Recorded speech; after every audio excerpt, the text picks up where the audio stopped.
Arrancamos el programa de hoy con la sección de noticias locales y miren, si uno busca en Google TAMSA 2017, lo primero que aparece son imágenes fuertes, obreros peleándose a golpes, policías interviniendo y un sindicato dividido a muerte, literalmente. Ahí vemos. ¿Fue una piedra o bala? ¿Piedra? Ah, fue piedra. Pero aún así habla, loco. Reporta. Ante para acá la luz.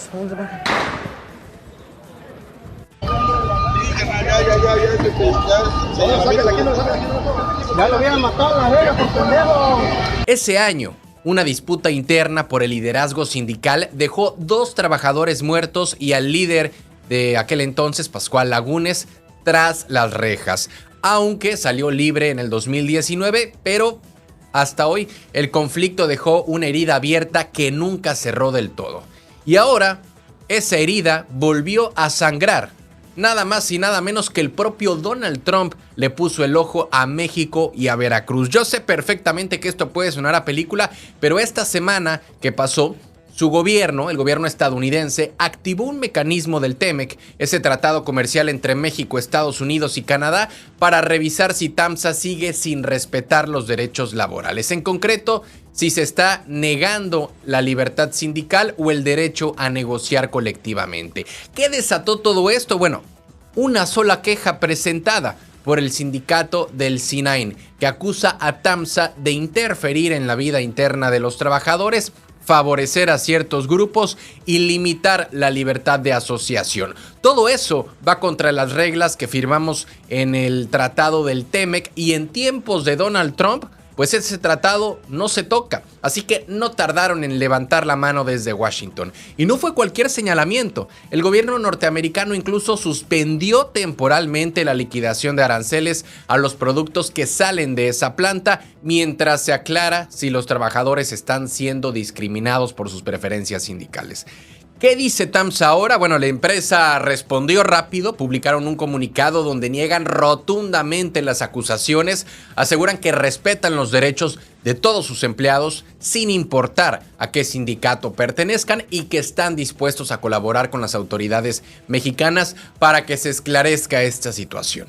Eso sí, aunque suene bien, el golpe económico es real y brutal, porque los aranceles están suspendidos hasta nuevo aviso, lo que puede afectar a sus exportaciones si el tema se prolonga.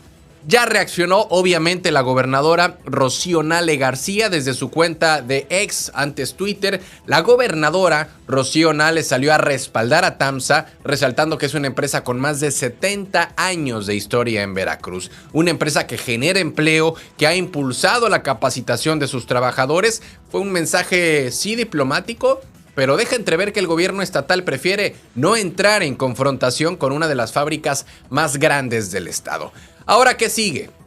México tiene 10 días para aceptar la revisión y si lo hace tendrá 45 días más para concluirla. Mientras tanto, los reflectores siguen sobre TAMSA, una empresa que no solo genera miles de empleos, sino que también arrastra una historia compleja en temas sindicales. La duda está sobre la mesa. ¿Está siendo injustamente señalada o es momento de que se revisen a fondo las condiciones en las que operan miles de trabajadores veracruzanos? Pero bueno, el gobierno de Donald Trump está decidido a mostrar que sí está actuando con firmeza ante violaciones laborales. TAMSA es un caso clave por su peso económico, por sus antecedentes sindicales y por estar justo en un estado que hoy es gobernado por Morena. Y el mensaje es claro. Si no se respetan los derechos laborales, no hay trato comercial que valga. Ya Veracruz está en la lupa internacional y esta historia apenas comienza. Noticias locales. Continuando con la sección de noticias locales, pues sí, Veracruz arrastra una deuda con el SAT desde hace más de 20 años y ahora la gobernadora Rocío Nale dice que ya se puso las pilas para resolver este tema de una vez por todas. Y hay que remontarnos a principios de los 2000 porque esta historia arranca desde los tiempos de Fidel Herrera. Fue ahí cuando comenzaron los primeros pendientes fiscales del gobierno del estado. Luego vino Duarte, después vino Yunes, después vino Cuitláhuac y aunque cada administración trató de hacerle frente, lo cierto es que esa deuda fue creciendo como una bola de nieve. Pero para que se den una idea, Rocío Nale explicó que por tantos años sin pagar a tiempo la deuda, los intereses y los recargos han hecho que el monto original se triplique, así como lo están escuchando, que se triplique. Es decir, Veracruz ya no debe lo que debía, sino muchísimo más. Ahora, ¿cuánto se debe? Porque estamos hablando de esta deuda y no son 2 pesos los que se deben. No se ha dicho hasta el momento la cifra exacta, pero si tomamos en cuenta que cada pago mensual que está haciendo el gobierno de Rocío Nale es de 2,800 millones de pesos y que el plan es saldar todo en 10 pagos mensuales, estaríamos hablando de una deuda cercana a los 30,000 millones de pesos. Y ojo, porque esta es una deuda exclusivamente con el SAT. No incluye la deuda bancaria del Estado, que es otro rollo aparte y que según la propia gobernadora, esa deuda irá reduciéndose poco a poco durante su sexenio, pero definitivamente no se liquidará durante su administración. Ahora, ¿cómo logró este acuerdo Rocío Nale con el SAT? Aquí entra otro dato muy interesante, porque para poder avanzar con este tema, el gobierno estatal tuvo que sentarse a negociar directamente con el SAT y gracias a la gestión de la presidenta Claudia Sheinbaum fue que lograron instalar una mesa de trabajo para acordar un plan de pagos que se pudiera cumplir sin colapsar las finanzas estatales. Así es como se llegó a un modelo en el que Veracruz es visto como, digámosle así, un deudor cumplido, lo cual básicamente significa que está poniéndose al corriente, pero con facilidades. Una especie de convenio que permite ir pagando por abonos, pero sin que eso impida seguir operando con normalidad.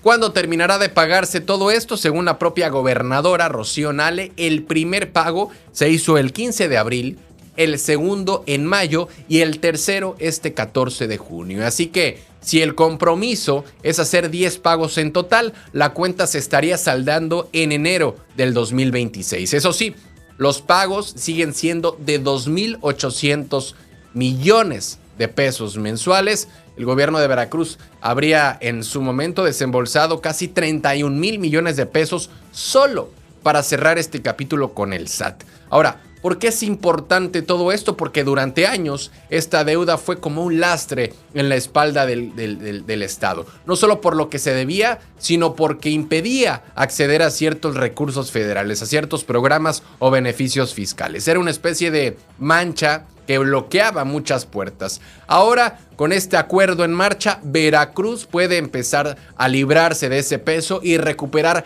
margen de maniobra financiera. Pero bueno, la deuda con el SAT es una deuda que viene desde Fidel Herrera y repito, pasó Duarte, pasó Yunes, pasó Cuitláhuac y esto no se podía liquidar. Rocío Nale acordó pagarle en 10 meses con pagos de 2,800 millones cada uno y si todo va como va, en enero del 2026 la deuda quedará liquidada. Eso sí, todavía queda pendiente la deuda bancaria que es inclusive lo doble que lo que se prevé que se debe con el SAT, ¿no? Otro reto grandísimo para el sexenio. Pero ¿será que esta será una de las banderas que Rocío Nale levante como logro administrativo al final de su gobierno? Todo pinta para que sí, eso sí. Esperemos que no sea la misma bandera que levantaba Cuitláhuac García y que pasados los meses, pasados los años, pues vimos que no estábamos donde decía el exgobernador que estábamos con esta limpieza financiera. Pero bueno, así las cosas en el gobierno y así las cosas con las finanzas. Noticias locales. Y ya que estamos adentrándonos a las finanzas del Estado, hagamos una pregunta. ¿A dónde se están yendo los miles de millones del presupuesto de Veracruz en el 2025? Porque resulta que en el primer trimestre de este 2025 el gobierno de Rocío Nale metió mano al presupuesto y no poquito. Y digo metió mano porque se reorganizó toda la estructura de cómo se asigna y se gasta el dinero público. Y eso implicó mover más de 2,000 millones de pesos hacia una dependencia clave que es la SIOP. Es decir, la Secretaría de Infraestructura y Obras Públicas. ¿De dónde salió ese dinero? ¿De dónde salió ese incremento de 2,000 millones de pesos hacia esta dependencia clave? Pues nada más y nada menos que de otras dependencias que antes también hacían obra pública, como en vivienda, como la CAEB, el IEB y hasta el DIF estatal. Todas ellas perdieron parte de su presupuesto y ese mismo recurso se canalizó directamente a la SIOP. ¿Por qué este cambio? Según el gobierno estatal, esto forma parte de una reorganización administrativa. La idea es que en lugar de tener varias oficinas haciendo lo mismo, se centralicen los proyectos de infraestructura en una sola dependencia.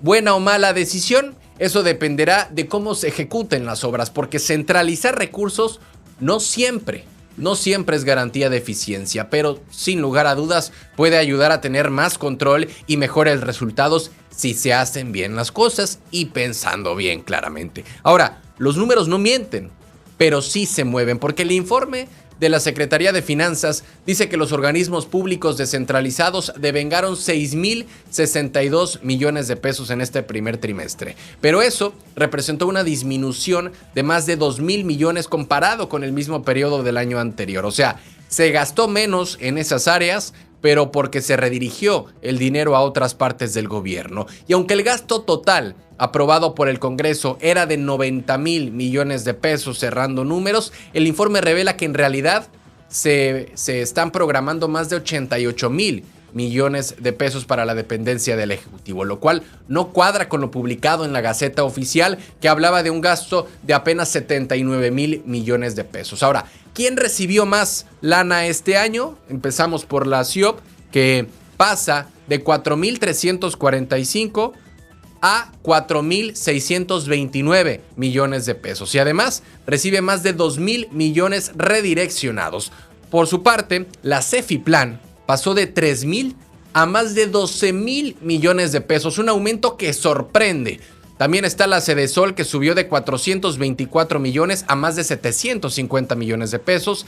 La Coordinación de Comunicación Social de 72 a 85 millones. La Secretaría de Gobierno, Protección Civil, Medio Ambiente, todas también recibieron aumentos, aunque obviamente en menor proporción. Incluso la oficina de la gobernadora, que se fusionó con el programa de gobierno, pasó de tener 120 a 147 millones de pesos. Según se comenta, parte de ese aumento estaría relacionado con el uso frecuente de aeronaves oficiales. ¿Qué es lo que hay que estar vigilando como ciudadanos? Porque es muy importante. Escuchamos muchas cifras y a veces se nos puede llegar a complicar, ¿no? Aunque se justifica esta reorganización como un intento de eficiencia, es muy importante observar que el gasto operativo del gobierno aumentó más de 9,000 millones de pesos respecto a lo que se había publicado inicialmente. Es decir, se está gastando más de lo que se había dicho y eso siempre prende alertas, porque una cosa es reacomodar recursos y otra cosa es inflar el gasto.